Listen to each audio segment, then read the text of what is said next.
नमस्कार, मी डॉक्टर पवार, जिल्हा शल्यचिकित्सक अमरावती.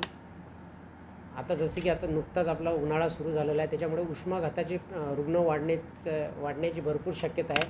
त्याच्यासाठी म्हणून आपण सगळ्या जनतेला एक आवाहन करू इच्छितो की उन्हामध्ये उगाच न फिरता काम असेल तरच घरामधून बाहेर पडावे आणि बाहेर पडल्यानंतर जे डार्क कपड्याऐवजी पांढरे कपडे घालून आणि नाश्ता करून किंवा जेवण करूनच बाहेर पडावे आणि पाणी भरपूर प्रमाणात पिण्यासाठी हे करावे, पिण्याची क्षमता ठेवावी.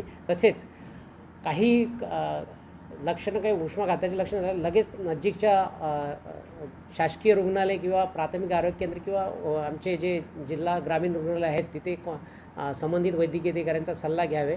आणि यासाठी आम्ही सर्व जनतेला कळवू इच्छितो की आमच्या सर्व सरकारी यंत्रणेत जेवढे सरकारी दवाखाने आहेत, हॉस्पिटल्स आहेत जिल्हा स्तरावरती किंवा तालुका स्तरावरती, इथे उष्माघातासाठी आपण थंड याच्यासाठी आपण त्यांच्यासाठी इथे एक वॉर्ड तयार केलेले आहे, जेणेकरून की उष्माघातातनं रुग्ण आला तर तात्काळ आपल्याला त्याचे उपचार करता येणार.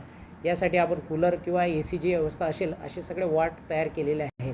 जिल्हा स्तरावर पण आहे, ग्रामीण रुग्णालय, SDH आणि इतर ठिकाणी पण आपण सगळे वॉर्ड तयार करून ठेवलेले आहे. त्याच्यामुळे एवढं काही घाबरण्याचं कारण नाही आहे. पण लक्षणं जाणवताच लगेच नजीकच्या रुग्णालयाशी संपर्क करून तेथील उपचार घेण्याची तयारी करावी. जिल्हा सामान्य रुग्णालयात किती वॉर्ड तयार करण्यात आले आहेत? जिल्हा सामान्य रुग्णालयात आपल्या इथे जवळपास आपण सर्वच वॉर्डमध्ये व्यवस्था केलेली आहे. पण याच्या व्यतिरिक्त आपण स्पेशल म्हणून कॅज्युअल्टीमध्ये पण आहे आणि अतिरिक्त आपण 10 ते 20 खाटांसाठी त्याची तयारी ठेवलेली आहे.